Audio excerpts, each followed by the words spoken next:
Now, gentlemen, so today we're going to look at what we call lecture number 22, internal controls over cash and the bank. Internal controls over cash and bank. And I started, first of all, by reminding you, where are we in the syllabus? And then, of course, I'll be able to give you, like, what do we do in practical audit? For those of you who do not know me, my name is Dr. Joshua Aura. I run, of course, I'm the principal at RCM College, and then I run an audit firm by the name 𝗓𝗓𝗡, which is a registered audit firm in Kenya here under 𝗓𝗡, and of course, we are based at Westlands, Ravenscourt. So whatever I'm discussing here is really, really practical. It's not something that is theoretical. This is what we do in the industry. So and I was trying to explain to you the process, the syllabus. That process is what you call the syllabus. But of course, in this case here in practice, it is what we practically do every day. Now, ladies and gentlemen, if I'm given today, for example, to audit a big organization like Nike, yeah, so they appoint me. Of course, there is what we call the professional etiquette, those preambles, like I can't take a job, an audit job at Nike without informing the outgoing auditors. We are professionals. These are 𝗓𝗓𝗡 and, for example, PwC. All of us in this case here, we have a license from the same organization. So we are professionals. We must speak to each other. I would want to ask them, why are you leaving this organization? Of course, I must get permission from the client to speak to the outgoing auditors. So if the outgoing auditors, for example, tell me that, you know what, we have not been paid. So before I accept this job, it will be my duty to protect my colleague. Yeah, I have to ensure that this colleague is paid. If they tell me that we have discovered that these people are engaging in, say, money laundering, then I should be able to decline that appointment. Because there is no audit firm, ladies and gentlemen, that leaves a good organization. Not unless it is those compulsory rotations, etc. There must be a reason. And as an incoming auditor, it will be very, very important for me to know the reason why this person is leaving. So that is out. That I discussed in lecture 1 and lecture 2. Now we are in lecture number 22. All right. So then, ladies and gentlemen, I explained, and I'll always give you this analogy that an audit is just like any other project. If today you wanted to construct a house, a beautiful house, what do you do? First of all, bring on board the professionals. You'll bring on board the architect. You'll bring on board the QS. You'll bring on board who? For example, the structural engineer. So they do their drawings, their designs. Those designs are, of course, plans. So those plans, you take them to the county government for approval. Once they're approved, the next thing that you will do is to hire a contractor. So the contractor now is executing. So step number 1 of any project is to plan. Step number 2, in this case here, you execute. And then now step number 3, there is the concept of reporting. Now remember, when you hire a contractor, you must also hire an independent cow. Capital C, capital O, capital W, what we call the clerk of works. So the role of the clerk of works will be your eye on site. He'll be able to give you reports as per your arrangements. It will be on a weekly basis, etc. Yeah, so anytime you hear of any project, there will be planning, there will be number 2, execution, and then there will be number 3, the aspect of reporting. The same case with auditor assurance. And I gave you a company, in this case here, if I'm told today to audit Nike, then of course the preambles are done. The preambles are done, all right? So in this case here now, I will be able to sit down with my team and do planning. So under planning, we will be able to produce what we call an overall audit strategy. Under overall audit strategy, I'll be able to define what we call the net. So the net, in this case here, I'm looking at the nature of the audit procedures. Which audit procedures do I think will I be able to apply in these circumstances? And as I'll be teaching you later on, the audit procedures will be the A-E-I-O-U. A-E-I-O-U, I'm so sure that is quite familiar. A will be standing for analytical procedures.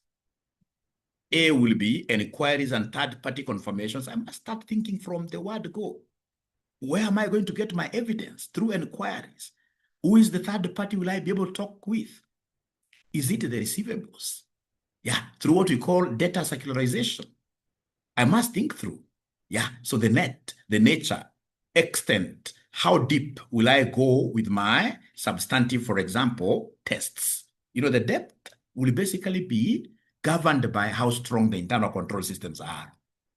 If the internal control systems are very weak, then I have to gather a lot of evidence. So I'll be able to go into depths.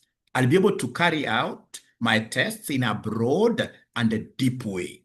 So the nature, extent. And then now T is the timing. When do I apply, in this case here, these procedures? Do we have an arrangement with this organization depending on the activities that I get to the site before the year ends? That means that I do what we call an interim audit, all right? Or should I wait for them to produce their financial statements at the end of the year, they approve them through the board, and then they give me these financial statements as our undercore to audit them, all right? So in this case, I'm trying to look at the plan broadly. After that, now I'll be able to get into what we call the detailed audit plan. So we have, in this case here, overall audit strategy, and then we have the detailed audit plan.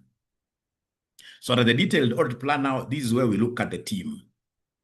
Which resources do we require to deploy down there?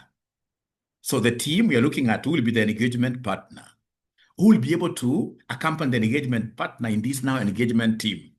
Yeah. Who will be able to do what? You know, it's detailed now. We get into specifics here. Under the detailed audit plan, we shall be able to get into specifics. After that, ladies and gentlemen, what we shall be able to do, of course, still under detailed audit plan, we must ask ourselves, do we need professionals? Yeah. I was telling you, for example, like currently we are auditing some hotel in Mombasa, which of course, apart from the restaurant, apart from the people staying in the hotel, it's a hotel, yeah, they have also this yacht business. 𝗲𝗡, it's called yacht. Yeah. So we are not experts. I mean, how do we even, for example, be able to ascertain that the value of a yacht is like, for example, 30 million? We will require an expert to come and assist us value. In this detailed audit plan, I must be able, ladies and gentlemen, to state that I need an expert. And many other things, as I've shown you in lessons 1 and lessons 2. Remember, we have done so many lectures. Now I'm in lecture number 22. All right. Now, ladies and gentlemen, after now you have planned, you go to execution. Execution has got 2 legs. Which legs are these? Tests of internal controls and substantive tests. Execution, when I start putting in my fingers into this company, yeah, when I'm now doing the real auditing. So I've got 2 steps there, 2 legs there. I have to start by testing internal control systems, and then now I do the substantive tests. Internal control systems, in a summary, these are those measures, those protective mechanisms that are put in place by who? By management. So if I'm auditing Sony, it is the management of Sony that is charged with the responsibility of instituting internal control systems. It's not the role of the auditor. My role as an auditor is to come and listen in terms of internal controls, is to come and listen to the management. I ask them, what are your internal control systems? Because I'm required as an auditor to understand. I'm not the one to develop them, but I must understand all of them. So number 1, I understand. Number 2, I document, because I must draw those flow charts. I'll be able to show you in practice how we draw them, the flow charts, or even just document them as narrations, what we call narratives. All right. After that, ladies and gentlemen, now we'll be able to test, or rather, we'll be able to check whether they were designed very well. So we test the design, and then lastly, we test their effectiveness. Are they effective? Now, ladies and gentlemen, I give you an example. I told you I'm the principal of RSEM. We have a physical college, right, in Nairobi here. In this physical college, at times you'll always get those students who don't like paying fees, who would want, in this case here, to play some hide and seek games. So they'll come and, just get into class. They don't care that there is a business to be run. So then how do we prevent that happening? Because if that happens, in a big scale, we shall not be able to live. Our longevity will be affected. So then in that case here, what do? We'll be able to go out there, look for a very tall man, yeah, in uniform. We call them guards or soldiers. So that soldier, he will be a very, very good goalkeeper. He'll be a very, very good control system. Anytime a student comes and says, I would want to attend a class, they will always ask for a receipt. Where is your receipt? So once they get this receipt, they vote. Vote is V-O-U-C-H. So vouching is tracing. Whenever you hear the word vouching, you trace a document to the original source documents, what we call source documents. So in this case here, this person will be able to vouch, see whether for sure this receipt was produced by RCM system. Yeah, of course, he must be having a master file, so he vouches. I'm introducing a very important word here that we'll be using throughout. Vouching, tracing of whatever items that you have, in this case here to the source document. It's also known as inspection. Inspection. Ladies and gentlemen, this soldier, of course, is doing that. So then as an auditor, I will go to RCM. These people will be able to tell me that amongst the controls that we have is this of having a guard at the gate. Then what I will do, ladies and gentlemen, I've now been able to understand the system. I've been able to document this internal control of a soldier. So I need to come and strategically position myself where that soldier is not even seeing me through observations. I'm observing a person now in action. You know, there is a difference between inspection and observation. And observation, you are observing, yeah, you are seeing with your eyes a process or a person in action. All right. So I sit somewhere. It could be in a restaurant. Yeah. I can, in this case here, for example, get logins of their CCTVs. Yeah. Just relaxing there and seeing what is this exactly person doing. So assuming in this case here, this person is thorough, every student who comes, they're checking their receipts, etc., then I'll be able to say that control system is working. But what of this situation where we have this pretty young brown girl who marches through close by this particular soldier, just gives a smile for a receipt, smiles instead of producing a receipt, and then the soldier says, yes, madam. The madam gets into class. Control weakness. The control is not working. All right. All right. So I must be able to test the control for me to be able to know the extent of my substantive test. So in your syllabus, in this execution, we shall be able to look at how do we test internal control systems. And then, of course, what substantive tests shall we be doing? And then I will go to the reporting. So reporting, lastly, it will be the audit opinion, which we shall be able to give. Audit opinion is really way ahead of us. It is in my lesson number 45. Yeah, I normally have these very, very short lessons, less than 30-minute session. And once you just listen to them, you pass your exams. It doesn't matter whether you're doing this intermediate level or advanced level, you just pass your exams. And then most importantly, and this is why I want all my students here to be going for advanced auditing and assurance. You know, it is only advanced auditing and assurance, or rather just auditing and assurance, which will make you understand the business processes very well. Yeah, you know me, I teach all these CP and ACCA papers, but I tell you, the paper that has really assisted me to understand the business processes is audit and assurance. That is why whenever I go for these CEO interviews, yeah, of course I perform very well, but you know, this is Kenya. Like I did one for Kenya Airways. Of course, I never got it. That is why we are here today. Yeah, but I'm happy because I'm also running a big entity called RCM. All right. I mean, whenever I go for these interviews, people wonder, how comes this person understands so many things? It's because I'm a process person. What taught me these processes? It is audit and assure. It's audit and assurance. And that is why I always, whenever it comes to specializations, tell my students here to go for audit and assurance. And then the other papers, you can do them later. It's allowed. Go and finish CPA, and then you come and do tax, for example. But audit and assurance is the base of these business processes. So then allow me to get into my today's discussion. Like the process today that I would want us to look at is this cash and bank, internal controls over cash and bank. Ladies and gentlemen, remember cash, when you are handling, for example, cash in your office, there are so many risks. You will need so many internal control systems to ensure that this money is not stolen. because the biggest risk there is what here? This cash in the company could get, in this case, special visitors who will be able to come and take it away. All right. There is a risk, there is danger there of handling cash in the company. Another risk is that whatever cash that you have, say, for example, at the end of the day, could be easily misrepresented. So in terms of financial report, you may get people having, for example, cash of 30 million, but in the financial statements, they write what here, 50 million. All right. So then how do we handle this as auditors? What is the auditor's responsibility over internal controls on cash and bank balances? So you're saying here that cash is the most liquid.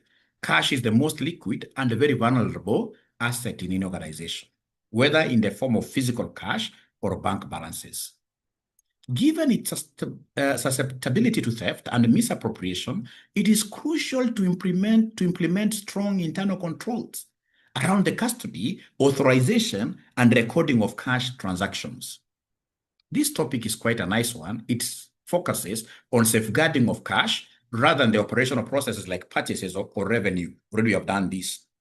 It evaluates how to protect both physical and the bank-held cash and how to ensure cash balance in financial statements reflects reality. Remember, I teach you how to construct matrix, and that's why nobody in this case here fails this audit easily, especially if you study with us. If you're asked about internal controls over cash or over PPE, you should always make this matrix. Yeah, columns. Write for us here the risk. What could go wrong with this cash? If you have a control objective, or other control, what will be the control objective? What are the control activities? And what is the audit procedure? The moment you understand this matrix, then you have understood everything, ladies and gentlemen. Look at this. So you are asking the first danger. Risk is danger. What could go wrong? That cash may be stolen, physical or bank. Then if we put in controls, what will be the control objective? I told you in your exam, an objective, you must always start with the word to ensure cash is safeguarded from theft. Then what is the control action here? You as the CFO, you've been hired as a CFO. How do you safeguard your money? Yeah, store physical cash in a locked safe. This is a control.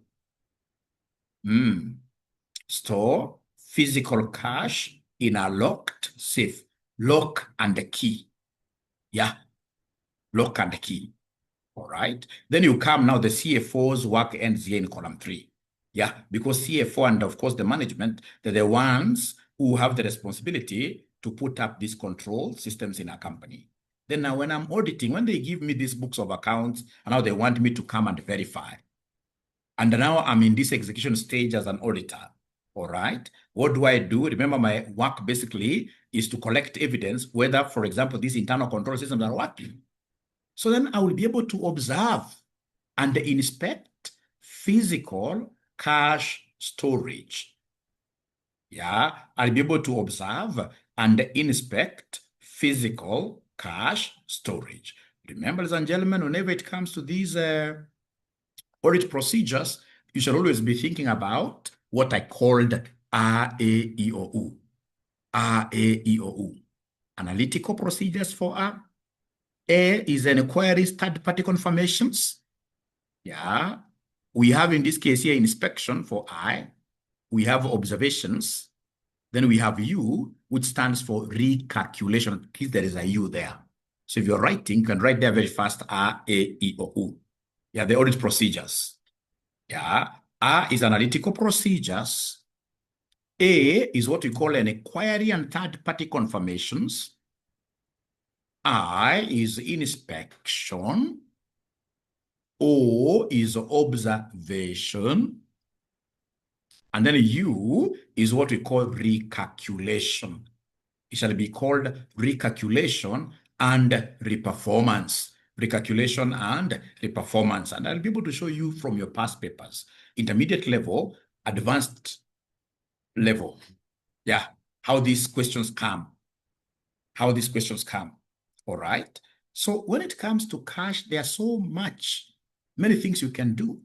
In terms of audit procedures, here I'm only saying observation because I know if it is cash for wages, this cash should be brought, for example, by a security firm to your organization. So there are men in action, all right? So I would want to use my eyes to observe. There are lots of documentations there. I would want in this case here to inspect those documents. Even the cash itself, remember when the cash is stored, yeah, in that room, for example, it's stashed 1,000 notes very well, 100 notes very well. You know, it's not an action, it's not moving. So when I go to use my eyes to see how that cash is stored, then that automatically is observation. A good student will be able, or rather that's inspection. A good student will be able to know the difference between observation and inspection. And we shall be able to come to that later. But for now, we are saying for purpose of knowing that this cash cannot be stolen, yeah, you as the CFO, you must ensure that this cash is under secured, lock and key. And then as an audit procedure, there will be observations there. There will be inspections there. Now, control activity, look at this one here for the bank, restrict bank access, yeah, and require dual signatories for payments. Remember, ladies and gentlemen, in this particular case, this is the Chief Finance Officer who is saying that for the cash which is in the bank, it shall not be everybody who can just walk into a bank and withdraw money. We shall restrict bank access. Yeah, and in this case here, we shall have that any check will have at the bare minimum 2 signatories. We talk of dual signatory, but it can be even 3, even 4. The more the signatories, the better. Of course, there are also some disadvantages of having so many signatories, because when you want to make payments, you may get some funny characters who don't like signing things very, very fast, right? That's why we talk of dual signatories. That's a control you're putting in place. Then on the other side, now we think of the auditor, and that is why every organization should have an auditor. Don't work in this case here without an audit. The moment you start seeing your revenues going towards 1 million, even 2 million a year, let's get an audit. And I can tell you, our services are very affordable. And yet, ladies and gentlemen, we offer lots of advice. Yeah, it's very hard to get, in this case here, an organization that works closely with auditors going under. Yeah, because we bring in lots of value. So you have called us here to come and see whether your internal control systems are working. If you call me to come and see whether your internal control systems are working, then what do I do?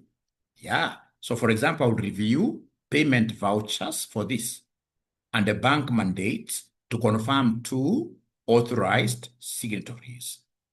Yeah, yeah. So the payment vouchers, remember how the payment vouchers look like, Yeah, so in this case here, those documents that will accompany the invoices, right? That there is an invoice from a supplier we're supposed to pay. So this invoice, I will be able to attach a payment voucher. So payment voucher, who do we pay on top? How much? Dates, etc. And then down there we have signatories. Every signatory, when you sign an attached check, you must also sign this payment voucher. So then as an auditor, I would want to inspect this document. I would want, in this case here, to review. I'm seeing a payment which has been done in the bank statement. 10 million was paid. I must vouch. Go back to the original documents. Vouching means going back to the original documents to trace that amount. So when I'm tracing, I'll be able to ask myself, do we have double authorizations? Do we have at least 2 signatories for each payment? If in this case, it's only one person signing, chances are you are at a big risk and you're going to lose. Remember, ladies and gentlemen, I always keep on telling you, in auditing, you should always assume what we call professional skepticism, that everybody is a thief. Yeah, everybody. Don't tell them it will be a professional, but always doubt everybody. Whenever you give an information, doubt everybody. Have a questioning mind. Yeah, you are asking yourself what could go wrong here. And as much as possible, you are avoiding a situation where one person has lots of power. If it's only one person who is signing these checks, ladies and gentlemen, then there is a high chances of misappropriation. People are not, including myself, we are not very, very good. Yeah, if we can get, in this case here, free resources without working, the better for us. And that is why we recommend what we call SOD. There is no way you should do an exam without mentioning this as a very good internal control system, SOD. Segregation of what year? Duties. Have a task which can be split, being done by independent people.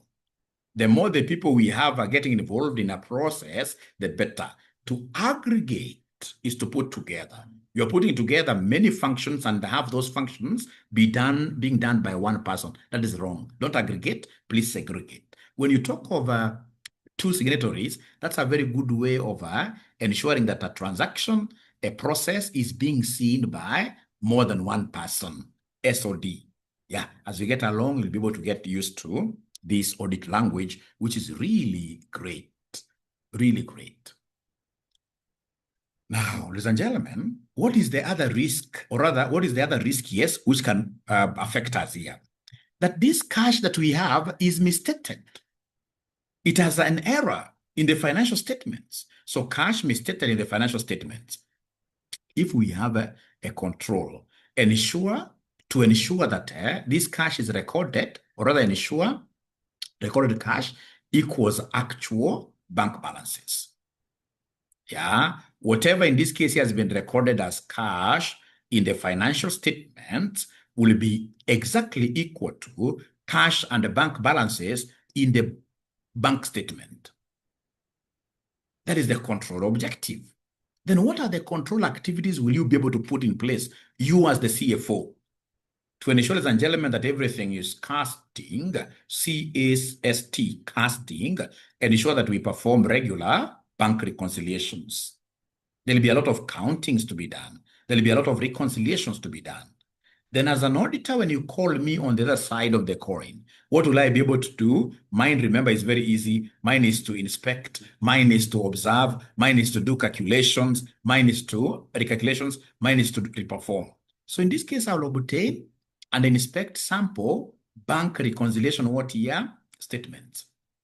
Yeah, obtain and inspect sample bank reconciliation statements. You know, audit procedure, you can write anything, yeah? As long as you have an idea of audit and assurance, you can write anything. Like now, when you talk about bank reconciliation, as an auditor, I know I can decide to just get 1 month data because we always sample, and then I reperform myself. I will reperform a bank reconciliation for just 1 month because I'm testing a control. If this bank reconciliation for 1 month that I've done is proper, then I don't have to check the others. I will know that these people have got a strong internal control system.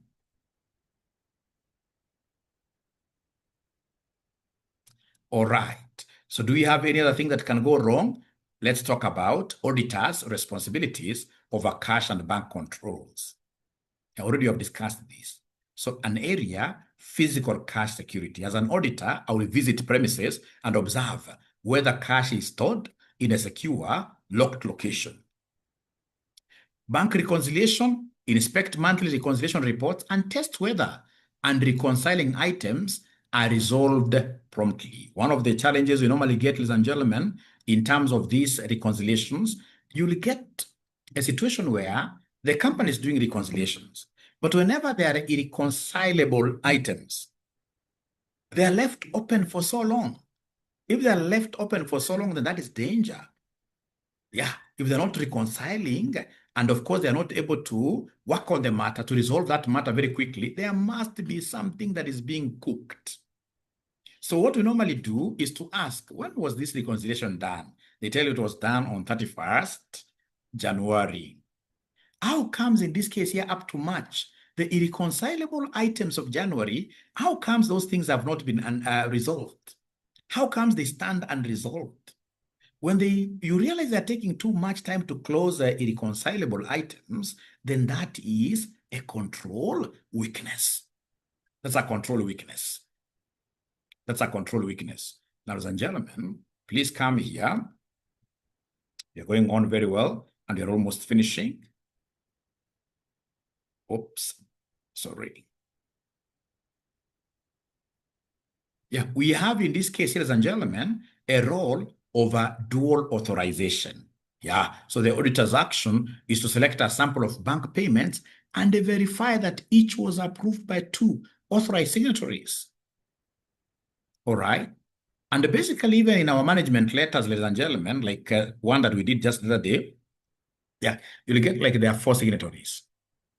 Imagine when, for example, we are questioning some of those signatories, they will tell us that, you know what, me, so long as I get a check, I just sign. So we take time even to tell these people that, hey, don't just rubber stamp things.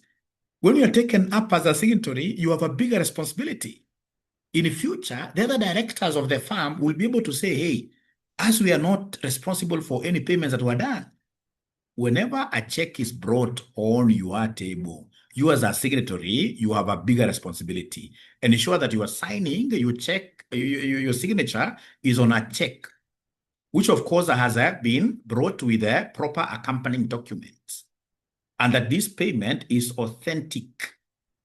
At times we go to court and the things we get to hear in these commercial courts, whenever you are taken in as a signatory, know that you have a very, very big monkey on your back. One of the fine days, that is a responsibility that could take you to jail.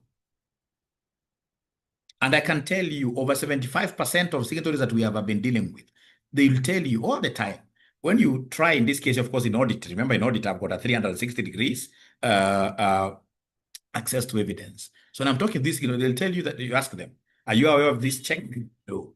Myself, even at RCM, whenever I sign a check, even in my case, I have a list of all the checks that I've signed. Their numbers, check number, vis-a-vis who have we paid. Because later on, I've been in this business for long, especially when you have got other directors, you'll be taken to court. You'll need evidence. So you'll be able to come and say, you know what, the checks that I signed are these ones. Any other check which is appearing there with my signature, that is a forged check. That was not on. So make it upon yourself to ensure that you are signing. And then, of course, your role as an auditor basically is to confirm whether these signatories are for sure, in this case here, doing their work. Select a sample of bank payments and verify that each was approved by 2 or more authorized signatories. Accuracy in record keeping, confirm that the bank balance reported in the financial statements agrees with the reconciled bank balance. In terms of bank balance, ladies and gentlemen, we also go an extra mile. I can't trust directors. Even if they tell me that they've been reconciling their things, I don't trust them. If this bank balance is material, as Aura and co-auditors, we shall always talk to the bank. We shall ask for your permission to talk to the bank. We read to the bank, of course, with your permission, and ask for your bank balance as at 31st December last year. Yeah, I will do that. Because even if you give me bank statement, you know, this is an internal document. As we shall be seeing later on, internal documents are not really as reliable as external documents. I would rather generate this document myself. I would rather generate this evidence myself by getting it externally. External sources are always more reliable. So in conclusion, whenever you hear about cash and bank balances, cash controls are simple but crucial. Theft, unauthorized access, and misstated balances are the main risks. Auditors must go beyond the design. They must evaluate the operating, those signs, signatures, operating effectiveness of the controls, e.g. prompt resolution of unreconciling items. Focus on physical security, authorization controls, and bank reconciliation accuracy. Bank reconciliation accuracy. So that marks the end of my lecture number 22. Yeah. So then, ladies and gentlemen, what we shall do,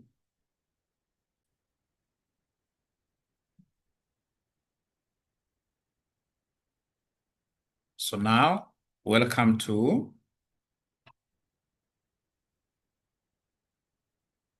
now we are looking at lecture number 23, substantive testing and audit evidence. Now this is the real audit. Yeah, which is section C of your ACCA/CPA audit and assurance.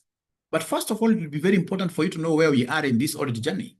let's revisit our big picture. So remember, we have our syllabus here, condensed syllabus that I normally condense for my teaching purposes. So we have audit framework. Remember, ladies and gentlemen, that as auditors, we don't operate in a vacuum. We operate within a framework of professionalism. You must be very, very professional. We operate within a framework called ISA, International Standards on Auditing. All right? So we have a framework of professionalism. We must be independent, ethics, this part of your syllabus.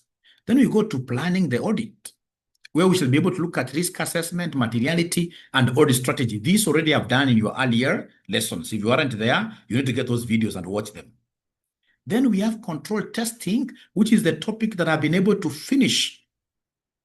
The last lecture we did, which is lecture 22, covered the last area of control testing, understanding and testing internal controls. Now we are getting into D, which is substantive testing, where I will be able to show you how do you gather audit evidence on the financial statement balances. And then reporting, E, issuing the audit opinion. So basically, we are now in section D, and section D is the most interesting section, where the auditor gathers audit evidence to verify the accuracy of figures in the financial statements. So remember, in this execution, the first leg is check internal control systems. Second leg is substantive tests. So substantive tests, now you've been given financial statements. Now you're looking at the numbers, vouching the numbers, trying to see whether the numbers in the financial statements, they have told you that the PPE is $100 million US. Is that figure really truthful? So I'm trying to dissect, I'm trying to do a lot. Now this is the real auditing. This is the real audit now.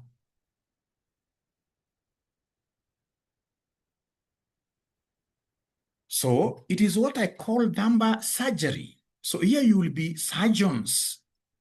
It's quite a bad illustration, ladies and gentlemen, because some of us here could have gone through that scalpel, in some theater, very, very bad. But this is what I would want you to always envision yourself doing. When you are an auditor, you are nothing less than a surgeon.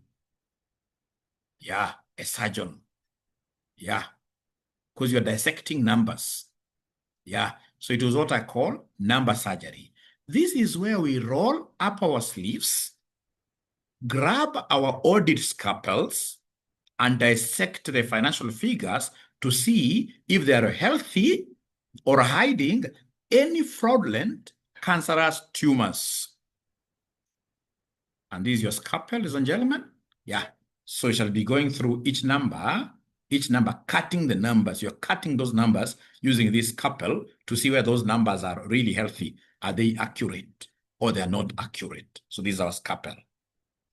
And by there, I would want to get, in this case here, feedback. Up to here, are we really together, somebody?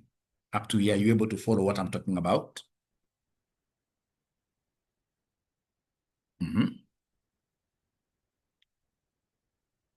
Waiting for your response. Great. Then we are okay. Thank you so much. Great.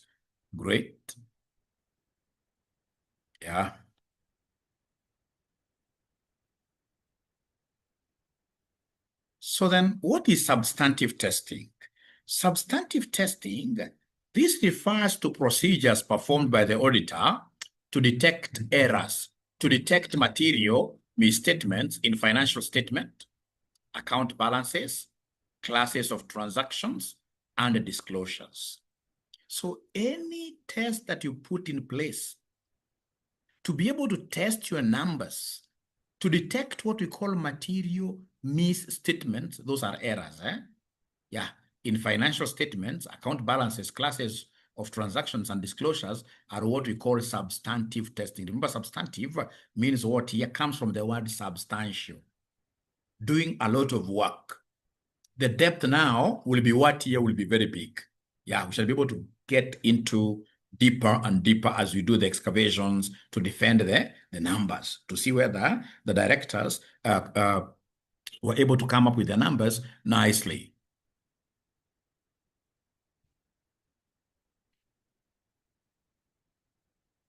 So the purpose of this substantive testing, which is the major thing, the purpose, ladies and gentlemen, here is to do what now? Substantive testing will help us to confirm the truth and the fairness of reported amounts. Obtain reasonable assurance that there are no material misstatements. There are two types of substantive procedures. We have what we call the test of details. We will be able to check documents, records, and contracts line by line. Yeah. Test of details. Yeah. And then we have the substantive analytical procedures. Whenever you hear the word analytical procedures, simply remember you are analyzing things. And analytical procedures will be looking at the ratios. Yeah, so you compute like the gross profit margin, and then you see how those numbers are moving up. Are they in line with trends? So the substantive analytical procedures using ratios, trends, and comparisons to detect what we call anomalies. Note, even if controls are strong, substantive testing is always what required. So in the substantive test, of course, if the controls are very strong, it will be narrower. The extent will be narrower. If the controls are very strong, the substantive testing will be narrower. But if the controls are weak, now we really do a lot of digging. What is audit evidence? Audit evidence is the information used by auditors to form a conclusion and support what we call audit opinion. Yeah, audit evidence, key qualities, we use this acronym of SRR. Ladies and gentlemen, remember, this audit evidence shall be sufficient and appropriate. Audit evidence shall be sufficient and appropriate. The audit evidence, I gather, shall be sufficient quantity-wise, yeah, and appropriate in terms of quality. Yeah, very, very important. And the SRR now means what? This SRR means sufficient, reliable, relevant. This reliable and relevant is what we call appropriate. Sufficient and appropriate, where appropriate is equal to reliable, relevant. So quality, meaning. So we have sufficient. Sufficient is quantity. Yeah, enough evidence to support conclusions. Yeah, the size, ladies and gentlemen, the size of the evidence you collect. Don't come and tell us that you have collected the evidence and really you have something very, very small. Then you have reliable, quality, trustworthiness, and the credibility of the evidence. Appropriateness, it must relate directly to what you are testing.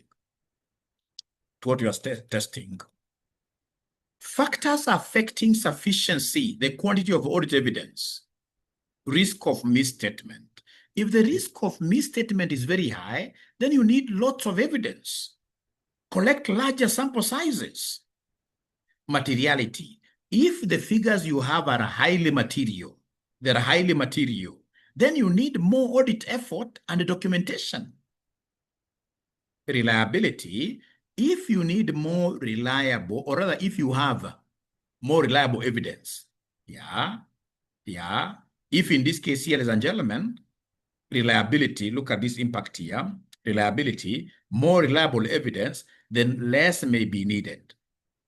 Higher quality equals less quantity, Now, ladies and gentlemen, remember, if in this case here, the audit evidence that I get is of a high quality, for example, I'm getting evidence from external sources, all right? I've done my research. The directors are men and women of high integrity. So if they're giving me high quality evidence, then I don't have to do a lot of work. No, I'll just be able to rely on small samples. This will become handy because I'm going to take you through a real case study in auditing. Yeah, we are progressing very well. Audit evidence hierarchy in terms of reliability. Which one is more reliable? The auditor's own generated evidence is always the most reliable. Yeah, auditors generated. So the auditor has been able to do his own recalculations, or he has been able to use his own eyes to inspect. This is the highest evidence. Yeah, it has the highest reliability. If this evidence is external, like bank confirmations, supplier letters, it is high. It comes second after auditors generated. And then we have what I'm able to gather internally, client-generated, like internal reports and verbal explanations. These ones, I should not trust them very well. The reliability is low. The reliability is low. Anything that is client-generated, you're given by, you can't ask the client, how did you calculate your depreciation? Then they tell you, I use straight line. As I document this in my working papers, I know that this evidence is not very, very reliable, because they can cheat me. And that is why I will tell them, no problem, give me property, plant, and equipment register. When they give me this PP, I'll ask them, give me your depreciation rate, give me your useful lives. And then I recalculate myself to generate my own evidence, because my own evidence is the most reliable. My own evidence is the most reliable. My own evidence is the most reliable. You're able to understand this very, very well. We go to the nature of the evidence here. So nature of evidence, is it written? If it's written and it's original, written, original, you get like a letter written from an external. If it's written, of course, it will be highly reliable. If it is written, for example, a logbook, but it's a photocopy, you'll accept, but it can't be as reliable as something that is originally here. If it's verbal / oral, then it will be very weak in terms of reliability.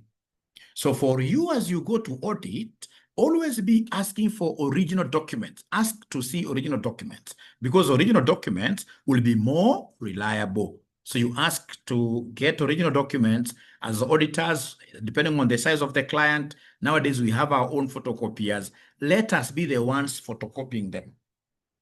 Give me this title deed. They go and get it from their bank. If they are doing bank custody, they give you, you see the original. So the original will always be the highest in terms of what your reliability.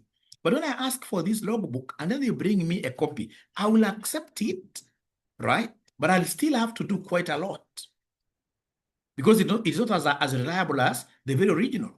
And ladies and gentlemen, like myself, if it's verbal, I'm asking a director, for example, what did you do about this and this fraud? Then they explain to me. I will always tell them to put that on email. Whatever they have told me, put it on email, because anything that is written is reliable. When they put on email, what I will do, when we are finishing the audit, I'll ask them for a management representation. There's what we call management representation letter. All right? So when I ask them for management representation letter, all those emails they were writing to me, I'll be able to tell them to append. There's an appendix here. Supporting a management representation letter. I'll be able to show you how these letters work like. Now, ladies and gentlemen, please allow me, because now I only have 15 minutes.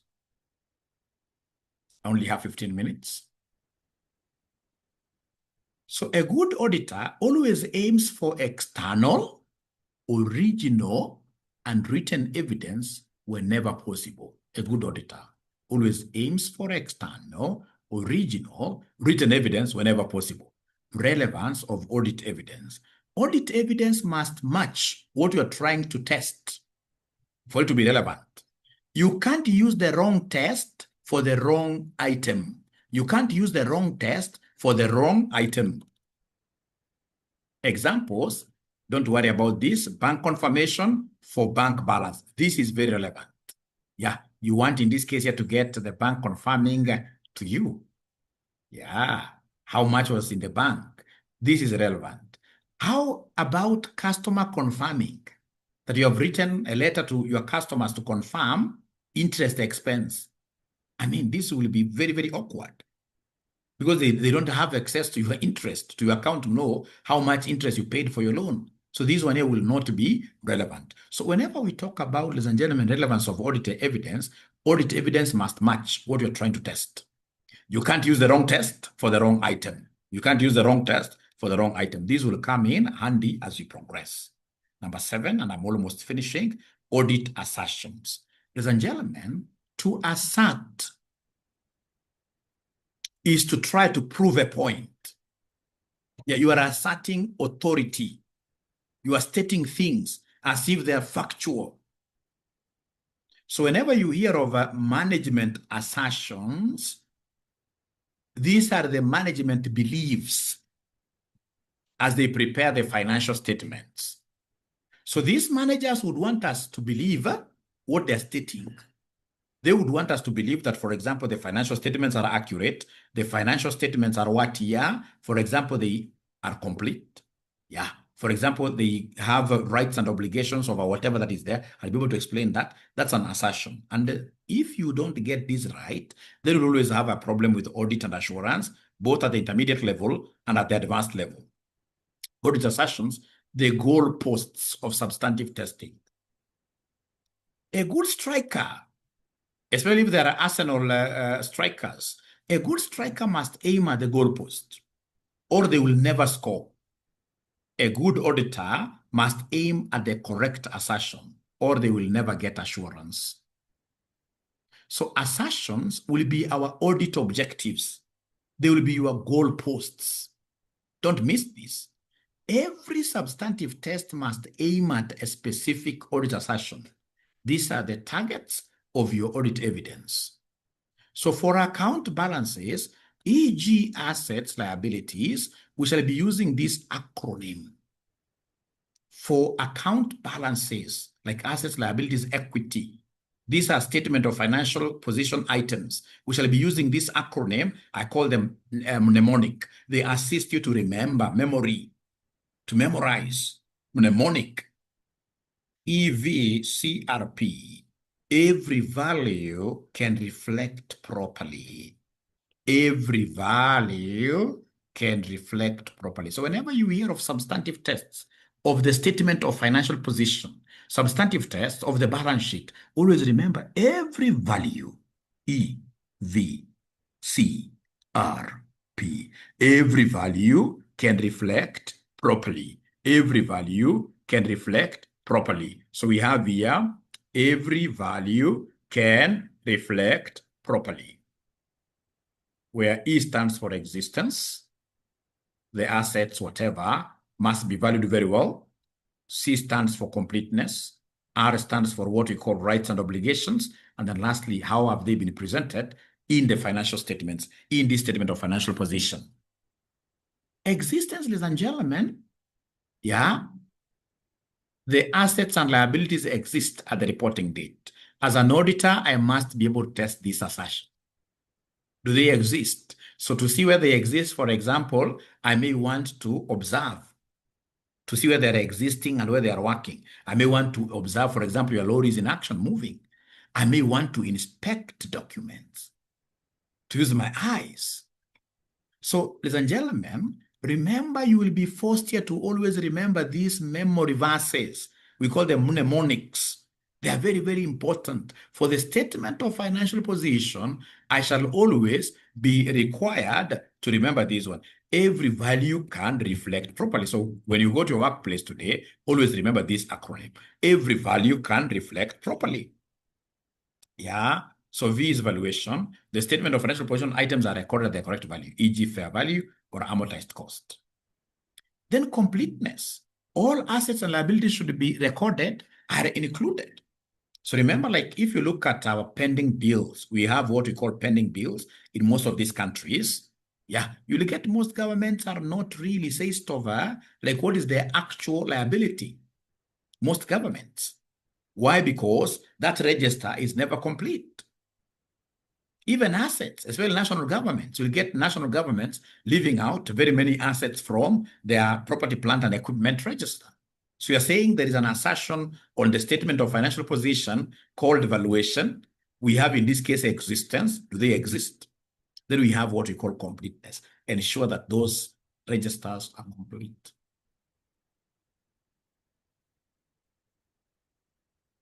So all assets and liabilities that should be recorded are included. And then we have, you could be having a vehicle outside there, which is not yours. Yeah, so as an auditor, I must ensure that you have rights. You can only say you have rights if you have a logbook. So rights and obligations. The entity has rights to assets and obligations for liabilities. And then we have P for presentation. The items are properly classified, described, and disclosed in accordance with what here? With standards. Yeah. So, ladies and gentlemen, it will be really, really important for you to always know what these assertions stand for. It will be very, very important for you to know what these assertions stand for. You'll be able to allow me to show you something before I come back here. Yeah, I can pick this one from this lesson. Yeah. Yeah. Of course, the first session there is basically to just introduce you to this, but I'll be getting deeper into this. So like we have assertions for profit and loss items. Here we normally use the mnemonic for our memory, 𝗏𝗏. 𝗏𝗏 is only correct classes are posted. Only correct classes are posted. All right. So only correct classes are posted. So under this assertion, we have what we call occurrence. That you're telling us that we had revenue, that we were able to sell. So we must ask ourselves in the P&L, did this transaction really happen, or are you trying to create a fake sale for the sake of just improving your income statement so you can get a loan from a bank? Accuracy. Was this amount which happened here recorded correctly? Completeness. Are all relevant transactions included? In most cases, like completeness, depending on who we are giving these financial statements, if we are giving these financial statements to KRA, most of us in this case here would not have a complete sales daybook, a complete sales register. We'll want to understate our revenues and overstate our expense. No, in terms of auditing and assurance, we shall make, ladies and gentlemen, everything what here accurately recorded. Remember, even this thing of trying to run away from KRA is not worth it. Because if your business cannot be able to pay taxes very, very well, just know that you are not in business. That business of yours, ladies and gentlemen, I mean, it's just a jalopy vehicle that is wobbling. Nothing there. Otherwise, a good business should be able to generate cash flows that shall be able to pay all the stakeholders. Of course, I'm not saying that you go and start now paying. No, no, no. We know there is what we call tax, for example, evasion, which in this case is what here illegal. That's what I'm talking about. If you must evade taxes for you to survive, that company of yours will die. But tax avoidance, which is the legal way of minimizing your tax liabilities, that is okay. That we shall always do. That's why I told you that auditing and assurance is the only subject that will help you to understand the business. When you talk outside there, you'll be able to talk business language. That is why all my students, all my friends that I mentor, they do audit and assurance in the specializations. Then we have here presentation. Presentation, ladies and gentlemen, what do we have here? Is it shown in the correct format and the classification? Yeah, so because at times you get a company making a purchase. So they purchase goods for resale. So they have purchased goods. But because they don't want their purchases to be very high, what do? Instead of recording that purchase in the purchases account correctly, they will go and debit this in a particular asset. So there is a misclassification. That is why presentation is very important. That is why presentation is very important. So we have what we call cutoff. Was it recorded in the correct what year, in the correct accounting period? So remember, ladies and gentlemen, you realize that somebody does an order. When they place an order like this on 31st December, nothing has happened. These goods have not been delivered. Not even an invoice has been brought on your door. And you would want that purchase to be recorded in 2024, for example. That is why as auditors, we must always do the cut-off. Is 2024 been cut off correctly from 2025 transactions? So this figure that has just been ordered on 31st of December, which will be delivered and of course will be invoiced in 2025, that should go to 2025. And normally cut-off is not really a problem in the statement of financial, it's a problem in the income statement, in the profit and loss, in the profit and loss. I can see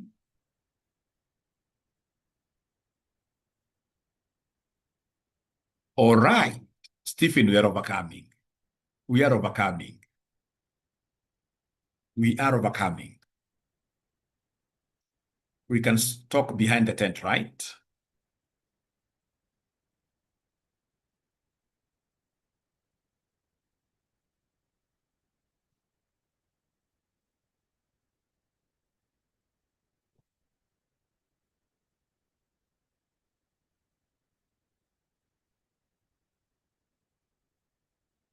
All right. Now, ladies and gentlemen, in this case here, we have this designing substantive procedures. When designing audit procedures, you shall use these 5-step logic, including practicing auditors. Always borrow this 5-step logic. So, and of course, we go with questions there. Step number 1, what item are you auditing? Are you auditing a PPE? Then PPE is in the statement of financial position, right? Yeah. So then I will be able to know what am I really, which assertion am I testing? So what assertion are you testing? What evidence is needed? Where can you get this evidence from? How reliable and relevant is that evidence? Examples of substantive procedures by assertions. For example, trade receivables. Yeah, these trade receivables I'm seeing on the financial statements, do they really exist? The substantive procedure, send customer confirmation letters through what we call customer circularization. Yeah, check post-year end receipts. Yeah, post-year end. Yeah, they're saying receivables of say 30 million. Yeah, you see after the year end, this is when I'm doing auditing. If they had 30 million as receivables at the very year end, then in 2025 January, I expect some of those amounts to be paid. Yeah, so I'll be able to see account this and this, Joshua Ura, we had a receivable from him of 5 million, he paid in January. Then that will give me some assurance that the receivables total figure is correct. But when you are doing this audit, say for 2 months after the year end, and there is no receivable that is being received at all, then please audit query, red flag, audit query, red flag. Red flag. Ladies and gentlemen, we have in this case here inventory. Yeah. So inventory, I want to ask myself, remember, this is in the statement of financial position, right? Valuation. Yeah. Remember in inventory, we normally use what we call International Accounting Standard number 2. Yeah, to value. So International Accounting Standard number 2, we are told to value stocks either at cost or net realizable value, whichever is lower. So under valuation, the substantive procedure, I will recalculate myself the net realizable value. I would want to see whether this item, which cost us, for example, 50 bob. Yeah. What is its net realizable value? I would want to get this net realizable value by getting it to the supermarket. I'll simply go to the shelf. When I realize that this item is not moving, automatically, it means that there is a problem. Yeah. So then I will ask the management, how comes these items are not moving? Yeah. Then, of course, if they're not moving, it means that I cannot fetch the normal price. So it means that the net realizable value will be lower. You may be forced in this case here, for example, to start giving those crazy offers. Yeah. So then how much can we realize here? Check the cost. How much did it cost you? Remember, IS2 is all about cost. It is all about what your net realizable value. Yeah. And then, of course, in inventory, there will be stock take. I will be able to attend a stock count. As an auditor, remember, I'm not the one to do stock counting. No. Stock counting will be done by the organization itself. But my role with my team, I must be there when you are counting your stock. And before I come there, you guys must give me the stock count instructions in advance for me to understand the exercise. During the audit, I will be there. Just in this case here, observing men in action. I will be inspecting the stock sheets. Once you're finished, I inspect. I just check. Yeah. And at times, in this case, on a sample basis, I can go to a shelf. Against the stock sheet that I have, you are saying this shelf has got 30. So I just count myself. Remember, it's not mandatory, but, I'm there to confirm things. I'm telling you, substantive testing, you are like a surgeon. Remember how those surgeons are accurate. Even if you see in most of these hospitals people dying, surgeons try their best. How I wish even us as accountants would be just like 50% of what most of those surgeons do. Most of them are really, really good. So with our scalpel, now we are trying to check things, ladies and gentlemen, here. Yeah, because I must know what item am I testing against which assertion. And as an auditor, unless you prove me that you're good with that, I will never trust your work. I will never trust your work. I must know, even the people that are auditing 𝗓𝗓𝗓𝗓 today, because I can't audit 𝗓𝗓𝗓𝗓, even if I run an audit company, because of independence, I must hire a different firm. So whenever they come and you have changed auditors, so they tell me, of course, they send at times people that I'm able to say this guy now, which is very unfortunate. He's not very, very experienced. I expect them to send very experienced people. So I'll ask them today, what are you guys checking? What are you auditing? They tell me PPE. So which assertion are you auditing this against? Then I'll know straight away that there's a problem. And that is why most of these audit firms, for example, ladies and gentlemen, I normally train, because we have this training for practicing auditors. We tell them, in this case, this is what you're supposed to be doing. Because your managing partners are normally very, very busy. It is just like telling me to train the 𝗓𝗓𝗓𝗧 and the core staff directly. I can't. I have a lot of work. I've 𝗓𝗓𝗓𝗧, I've got things to do outside there. So even then, what I do, I bring other experienced auditors to train my own people. So for those of you who are running auditing firms here, as much as, of course, as the managing partner, you are the one who is on top of things, you can't train your people very well. Remember, a prophet is never appreciated at home. Call us, and we shall be able to help you with that. All right? So attend stock take. And then, of course, at the end of the stock take, I will be able to sign the final stock sheets. Yeah, the stock report. I should be able to sign to confirm attendance. And if possible, I'll be able to give my own report, especially in the management letters. Then we have PPE. PPE, of course, most of these, ladies and gentlemen, items, they could be having them and they don't belong to them. Yeah, so check rights and valuations. So on rights and valuations, inspect assets, yeah, review the invoices that were raised for you to pay for the asset. Test depreciation method by recalculating on a sample basis. Cash at bank, what am I testing? Does this money exist? And is this money reported correctly in the financial statements accuracy? Obtain direct bank confirmation and agree with the general ledger balance. Revenue, occurrence, and cut-off. Remember, revenue is an income statement item.